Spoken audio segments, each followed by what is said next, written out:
발표를 시작하겠습니다. 주제는 스프링 이벤트를 사용해 보자고요. 저는 애플앱 소속의 백엔드 인턴 루카입니다. 다음으로 목차인데요. 1번으로 이제 이벤트를 왜 쓰시나요? 그래서 이벤트를 왜 쓰고 있는지에 대한 이유와 설명을 해드릴 거고, 두 번째로는 이제 이벤트 퍼블리셔와 이벤트 리스너가 대체 어떤 원리로 이벤트를 받아서 처리해 주는지를 알아볼 겁니다. 그래서 한번 헤딩해 보자는 간단한 예제를 만들어 왔어요. 그래서 이제 어떻게 실제로 굴러가는지 한번 알아볼 거고요. 네 번째로 이제 더 알아보면 좋을 것들로 오늘 발표를 들으시고 여러분이 좀 더 알면 좋겠다 싶은 거를 좀 써봤어요.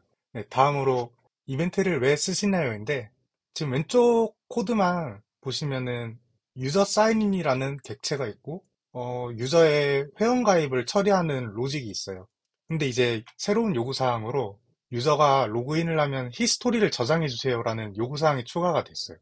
그래서 유저 액티비티 히스토리 리포지토리라는 것을 만들어서 유저가 사인인을 하면은 유저 액티비티 히스토리 리포지토리에다가 이제 유저가 행동한 것을 이제 저장을 하고 토큰을 만들어서 반환을 해요. 물론 이제 이렇게 처리해도 사실 큰 문제는 없겠지만 이제 저희가 멘토링을 들으면서 개구리 책도 읽으시고 객체 지향에 대해서 좀 많이 고민을 하실 텐데 이제 불필요한 의존성은 아닐까라는 의심을 할 만하다고 생각을 해요. 이제 유저가 로그인하는 기능이랑 유저의 히스토리를 저장하는 기능은 관심사가 다르다고 저는 생각을 하거든요. 그래서 이 경우에 분리를 하고 싶은데 어떻게 하면 좋을까라고 생각을 할 수 있어요. 그래서 저 같은 경우에는 이 유저 사인인 프로세서라고 만들어서 상위 레이어에서 이제 로그인을 처리를 하고 이벤트 퍼블리셔를 주입받아서 퍼블리시 이벤트라는 메서드를 호출해서 이벤트를 제공을 하고 있어요. 근데 이제 이런 질문이 있을 수 있을 것 같아요. 이렇게 하면은 장점이 뭐예요? 지금 같은 경우에는 유저 검증을 하고 토큰을 발행하는 이 유저 사인인 프로세서가 이제 유저 기록을 저장하는 책임까지 함께 하고 있었어요. 이벤트 리스너를 이제 스프링에서 제공하는 기능을 사용을 하면은 유저 검증하고 토큰을 발행하는 이 책임과 유저 기록을 저장하는 책임을 완전히 분리를 시킬 수 있게 되죠. 물론 논리적인 결합도는 존재하지만 코드에서 저희가 확인할 수 있는 결합도는 많이 낮춰질 수 있어요. 이렇게 하면은 앞으로 더 발생할 수 있는 많은 요구사항에 대해서 좀 유연하게 대처가 가능한데요. 이제 주문을 생성하고 이벤트를 발행한다라고 예를 들어봤는데 주문을 생성하고 이벤트를 발행을 하면은 이벤트 리스너가 그 이벤트를 받아서 결제 요청 리다이렉트하는 객체를 호출할 수도 있고 로그를 저장하는 기능을 또 만들어서 여기에 붙일 수 있어요. 그리고 슬랙에 알림 보내는 기능. 지금 멘티분들이나 멘토님들도 이제 슬랙으로 알림이 많이 가실 텐데, 이런 알림이 필요하다고 했을 때도 아주 쉽게 붙일 수가 있는 거죠. 그래서 굉장히 확장에 유연하게 설계를 할 수 있게 됩니다. 저는 이게 이벤트의 좀 장점이라고 생각을 하고요. 가장 큰 장점은 결합도와 응집도 부분에서 이제 응집력을 좀 갖추고 결합도를 낮출 수 있는 부분에서 좀 장점이 있다고 생각을 해요. 다음으로는 이제 이벤트 퍼블리셔와 이벤트 리스너에 대해서 알아볼 텐데요. 간단하게 제가 이제 스프링 코드를 보면서 이해한 대로 그림을 그려왔어요. 어플리케이션 이벤트 퍼블리셔가 퍼블리시 이벤트라는 메서드를 호출을 합니다. 그럼 이제 어플리케이션 이벤트 멀티캐스터라는 구현체가 이제 또 존재하는데요. 여기에 이제 멀티캐스트 이벤트라는 메서드를 호출하면은 어플리케이션 이벤트 리스너가 이제 이벤트 리스너들을 그 컬렉션으로 가지고 있는데요. 이 멀티캐스트라는 용어에서 알 수 있다시피 이 멀티캐스트 이벤트는 모든 이벤트 리스너한테 이 이벤트를 보내버려요. 그래서 받을 수 있는 이벤트 리스너만 알아서 작업을 해라 라는 식으로 작동을 하고요. 그래서 이 이벤트 리스너가 똑같은 이벤트를 여러 개를 가지고 있다면은 이벤트를 받을 수 있다면은 각각의 이벤트 리스너가 처리를 하게 됩니다. 저는 이 코드를 봤을 때 이제 디스패처 서블릿이 핸들러를 찾는 과정이랑 좀 비슷하다고 생각을 했어요. 아, 이거 이슈가 좀 있네요. 이 가운데 거를 봐주세요. 이 퍼블리시 이벤트라는 메서드를 호출을 하면은 이 아래 로직을 타고 결국에 이제 이 디스 어플리케이션 이벤트 멀티캐스터가 널이 아닐 때 이제 멀티캐스터한테 멀티캐스트 이벤트를 호출을 해요. 이 이벤트를. 그래서 이 멀티캐스트 이벤트를 호출을 하면 이제 다음으로 리스너를 찾아서 이제 반복을 통해서 이제 익스큐트가 익스큐트를 시키죠. 그래서 인보크 리스너를 통해서 이제 해당 리스너한테 해당 리스너를 호출을 합니다. 그럼 이제 도 인보크라는 이제 함수가 호출이 되는데요. 여기선 이제 서스펜딩 펑션이라는 조건을 한번 검색하고 있는데 이게 코루틴을 사용하는 경우에는 펑션 앞에 서스펜드를 붙여야 돼서 그것을 이제 따로 제어하기 위해서 있는 것이고 이게 자바라면 아마 없을 거예요. 그래서 이제 디스 메소드 인보크가 호출이 되면서 그 여러분들이 공부하셨으면 아시다시피 이제 AOP를 통해 해당 메소드가 호출이 되게 됩니다. 그래서 이제 이벤트 퍼블리셔와 이벤트 리스너에 대해서 좀 얇게 훑어서 이제 좀 알아봤고요. 좀 자세히 알고 싶으신 분들은 직접 코드 까보시면 좋을 것 같아요. 이제 3번 헤딩해보자인데요. 이제 제가 예제를 작성해 왔어요. 좀 그럴듯한 예제를 만들고 싶었는데 제 상상력에 부재가 있어가지고 간단하게 유저가 로그인했을 때 각각의 이벤트 리스너, 트랜잭셔널 이벤트 리스너, 에이싱크 이벤트 리스너, 에이싱크 트랜잭셔널 이벤트 리스너가 어떻게 동작을 하는지 보여드릴 거예요. 일단 이 이벤트 리스너 하나만 썼을 때는 어떻게 동작을 할까요? 이때부터는 여러분의 참여가 좀 필요합니다. 아, 네, 마이클님 잘 동작합니다.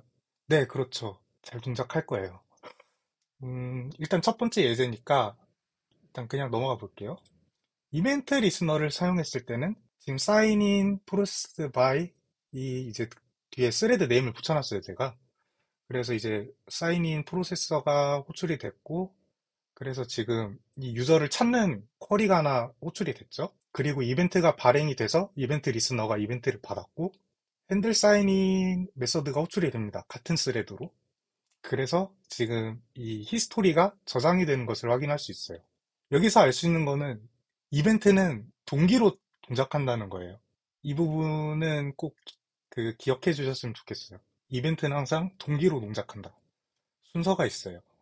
그 다음에 트랜잭셔널 이벤트 리스너를 보기 전에 에이싱크 이벤트 리스너를 한번 볼게요.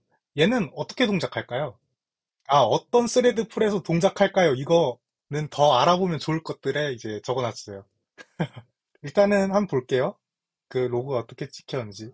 사인인 프로세스들 여기는 똑같죠? 그리고 유저를 찾아오는 쿼리도 호출이 됐고 유저 로그인 이벤트도 이제 받았어요. 에이싱크로너스하게. 그리고 유저를 또 찾고 뭐 여기서 아까랑 달라진 점을 혹시 아시는 분이 계실까요? 오, 스레드가 달라요. 네, 그쵸. 스레드가 달라요. 지금까지 이제 기본적으로 제공이 되는 이 스레드 네이밍인 NIO 8080 이그제큐터 1이란 스레드가 이제 다 하고 있었는데 아까는 태스크 1이라는 스레드가 이제 이걸 처리했죠. 하나 더 있어요. 다른 점이. 아까 이제 규비님이 말씀하신 스레드가 달라진 거랑 보시면은 셀렉트 쿼리가 한 번 더 날라갔죠. 여기 있는데. JPA를 쓰고 있으니까 연속성 컨텍스트에 존재하기 때문에 또 조회를 안 하지 않을까요? 하지만 조회를 또 한 것을 이제 볼 수 있어요. 쿼리가 총 3번 날라갔죠? 이번 경우에는. Yes. 트랜잭션도 분리가 됩니다. 왜냐? 트랜잭션은 이 트랜잭션 싱크로나이제이션 매니저라는 이제 그 추상 클래스가 존재하는데 여기에 스레드 로컬로 트랜잭션을 관리를 해요. 이 스레드 로컬에 대해서는 또 여러분들이 직접 알아보셨으면 좋겠습니다. 이 스레드 로컬에 대해서 설명할 시간은 없을 것 같아서 간단히 말씀드리면 스레드 로컬은 각 스레드가 공유하지 않고 스레드 자신만의 저장 공간이 있다고 보시면 돼요. 그래서 트랜잭션은 이 스레드 로컬에 의해서 관리가 된다. 그래서 아까 같이 이 exec 1 스레드와 task 1 스레드는 트랜잭션을 공유하지 않기 때문에 쿼리가 2번 날아간 거죠. 네, 이러면 2개 끝났어요, 벌써. 트랜잭셔널 이벤트 리스너. 이 친구는 어떻게 동작할까요? 쟤는 아까와 다르게 트랜잭션이 묶이나요? 글쎄요. 잘 모르겠는데. 오, 마이클님. 트랜잭션과 연관되어서 특정 조건 만족 시 호출됩니다. 네, 맞아요. 일단 로그를 먼저 볼게요. 아까랑 똑같이 로그인 핸들러가 동작을 하고 유저를 찾아왔어요. 그리고 이벤트도 받고 그 액티비티를 저장하는 핸들러까지 호출이 됐는데 그때 뭐가 빠졌죠. 맞아요. 쿼리가 안 나갈라갔어요. 액티비티를 생성하고 인서트 날리는 쿼리가 동작을 하지 않았습니다. 대체 왜지?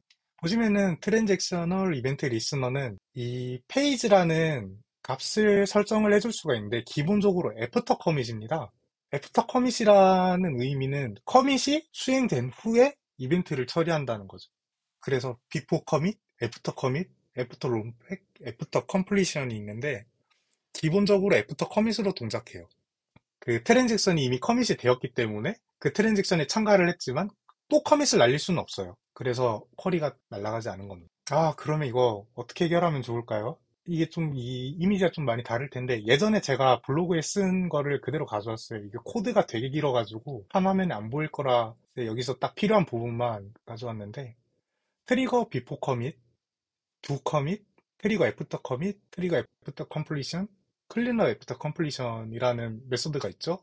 이 친구들이 아까 말씀드린 이 페이지에 있는 친구들을 트리거하는 겁니다. 그래서 이 트랜잭셔널 이벤트 리스너의 페이지가 비포 커밋이면은 트리거 비포 커밋이 호출이 될 거고요. 커밋이 되기 전에.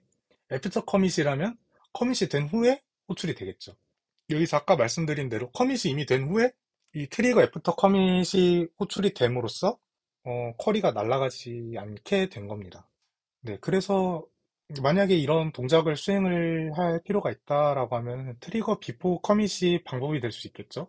물론 저는 좀 다르게 할 것 같긴 한데 해결 방법을 또 이제 다음에 알아볼 텐데 첫 번째 방법으로는 트랜잭셔널의 이제 프로페게이션을 requires new로 바꾸는 거예요.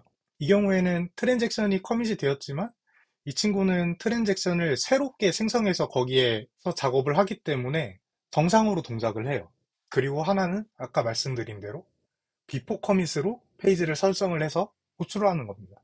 그래서 이 쿼리를 보면은 이 트랜잭셔널 require new예요, 이 친구는. 아까 말씀드린 이 위에 친구가 이 위에인데 보면은 아까 본 에이싱크 이벤트 리스너처럼 쿼리 두 번 날려서 총 세 방이 날라갔죠. 그래서 이제 정상적으로 동작을 한 것으로 보이고 이 친구는 비포 커밋이기 때문에 트랜잭션을 공유해서 쿼리 두 번으로 처리가 된 것을 확인할 수 있어요. 그래서 이 두 가지 방법을 어떻게 사용할지 이제 여러분이 좀 고민해 보시고 적절하게 사용하면 될 것 같습니다. 마지막으로 에이싱크 트랜잭션 이벤트 리스너를 볼 텐데 이 친구는 어떻게 동작할까요? 네, 비동기 맞아요. 비동기로 동작을 해서 잘 됩니다. 왜냐 아까 비동기로 처리할 때는 트랜잭션이 스레드 로컬에 관리되기 때문에 전혀 막힐 게 없어요. 트랜잭셔널 이벤트 리스너를 한다 해도. 그래서 아까 보신 대로 쿼리를 총 3방 날려서 이 문제를 해결한 모습을 볼 수 있어요.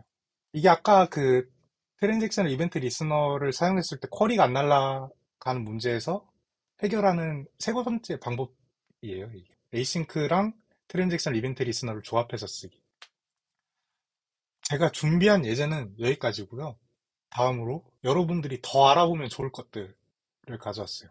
아까 마이클님이 처음에 물어보신 어떤 스레드 풀에서 동작할까요? 그게 이제 이 태스크의 익스큐터를 직접 빈으로 등록한 이유와 좀 관련이 되어 있어요. 그래서 이 태스크 익스큐터를 직접 빈으로 등록한 이유, 왜 스프링에서 기본적으로 제공하는 스레드 풀을 사용하지 않고 직접 빈으로 등록해야 할까? 이거 알아보시면 되게 좋을 것 같아요. 그 두 번째로는 트랜잭션을. 아까 잠깐 말씀드린 그 트랜잭션 싱크로나이즈 매니저와 같은 좀 세부 코드들을 스프링 안에 들어있긴 하거든요.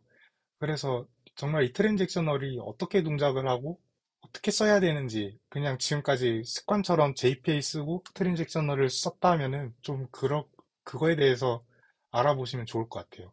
그리고 이제 스프링 AOP와 프록시인데요. 트랜잭셔널이랑도 굉장히 관련이 많죠.